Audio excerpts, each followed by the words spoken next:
La question du financement du développement était au cœur des échanges lors de la table ronde organisée ce jeudi 3 avril 2025 à Dakar. Cet événement, initié par l'ex-Africa et la plateforme DISO, en partenariat avec le groupe de plaidoyer Agenda Afrique, a réuni des acteurs clés pour réfléchir aux stratégies de financement de l'agenda national de transformation Vision Sénégal 2050. L'objectif de cette rencontre était de préparer la participation du Sénégal à la 4e conférence internationale sur le financement du développement, prévue en juin à Séville, une initiative qui vise à garantir une implication effective de l'Afrique dans les discussions sur les financements internationaux. Monsieur Eliman Abikan nous rappelle le contexte de cette table ronde, mettant en avant la nécessité de mobiliser des ressources adaptées aux ambitions de l'agenda Vision Sénégal 2050. Il y a deux prétextes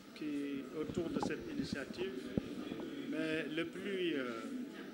direct qui concerne surtout directement les citoyens sénégalais est lié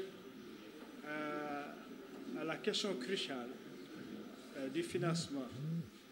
de la stratégie nationale de développement, qui est en fait une émanation de la vision Sénégal 2050 qui a été présentée par le président de la République le 14 octobre dernier. Et ceci se passe dans un contexte aussi très difficile, comme tout le monde l'a suivi, avec un taux d'endettement très élevé, avoisinant même le niveau de notre PIB. Également, le même montant justement que le Sénégal veut mobiliser pour financer la stratégie nationale de développement sur les 5 ans à venir. Avec un contexte global très difficile, comme vous le savez, depuis Covid, mais aussi d'autres événements qui se sont passés, notamment les guerres en Ukraine et ailleurs, Palestine et autres, qui engagent pas mal d'aspects de la géostratégie et qui influent sur les choix d'investissement des grandes puissances. Et tout récemment, la disruption Trump, qui également est un élément nouveau qui intervient dans l'espace global. Et donc, l'autre élément, l'autre prétexte, c'est surtout par rapport à la tenue prochaine en juin 2025 de la 4e conférence internationale des Nations Unies sur le financement du développement. La dernière s'était tenue il y a 10 ans à Addis Abeba. Et vous savez que c'est à ce moment-là que les États membres des Nations Unies négocient le paradigme de financement du développement et qui tourne autour, malheureusement, d'une vision qui est une vision mainstream aujourd'hui, qui consiste à arrimer les pays à revenus faibles ou intermédiaires vers l'économie et le marché global.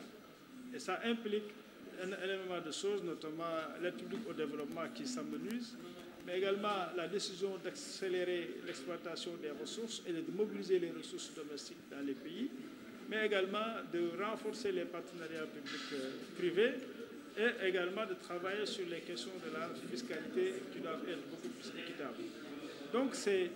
les deux éléments combinés, parce qu'il y a une interaction qui font que nous avons convié des experts en économie, sur les finances, sur la monnaie, etc., pour pouvoir partager et donner des pistes qui ne sont pas nécessairement des pistes qui sont intégrées dans la stratégie définie,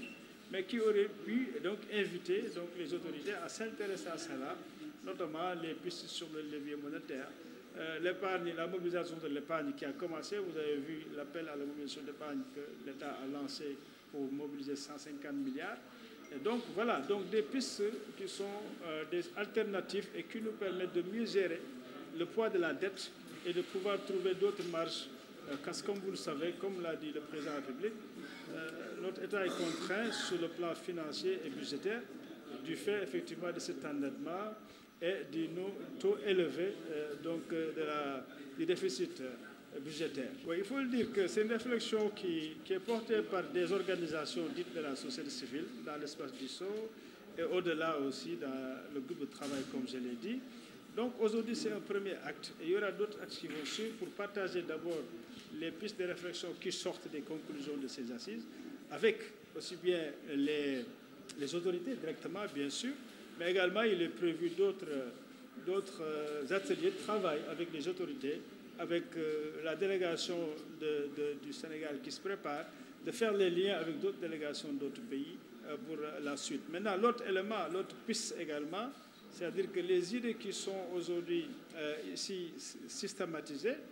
vont être proposées dans le cadre des stratégies de financement de l'agenda de transformation nationale 2050.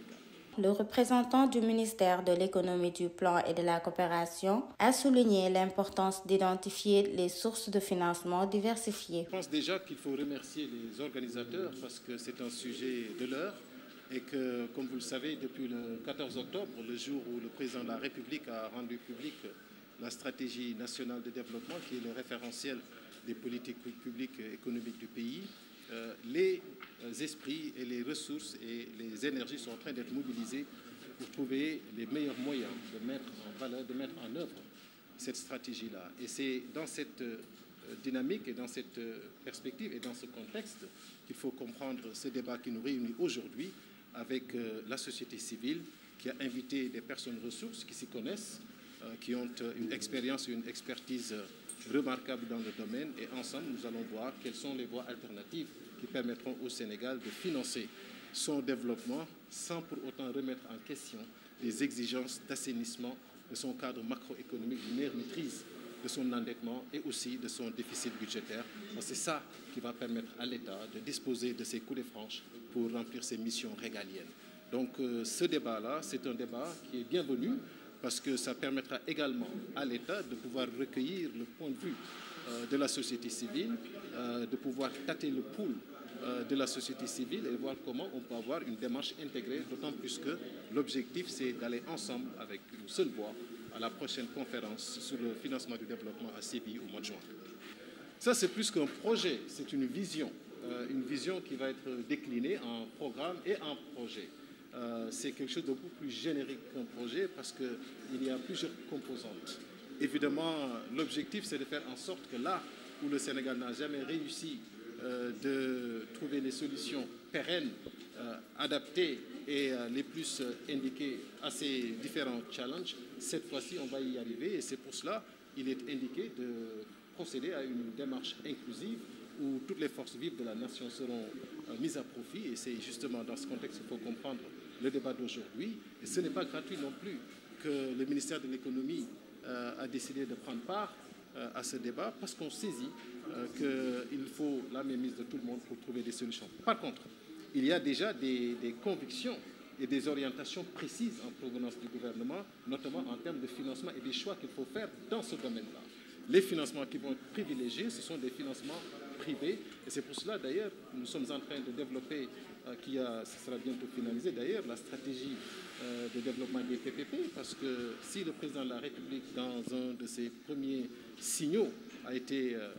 très très enclin à inviter le secteur privé, c'est parce que justement le secteur privé serait la solution, en tout cas jouera un rôle encore plus affirmé dans la recherche de solutions pour le développement du pays. Au-delà de cela, il y a également des financements innovants qui sont en train d'être exploités,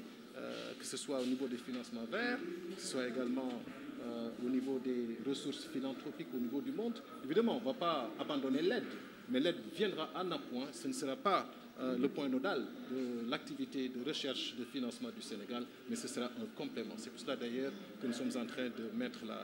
les bouchées doubles pour que le secteur privé soit préparé, soit mis dans les conditions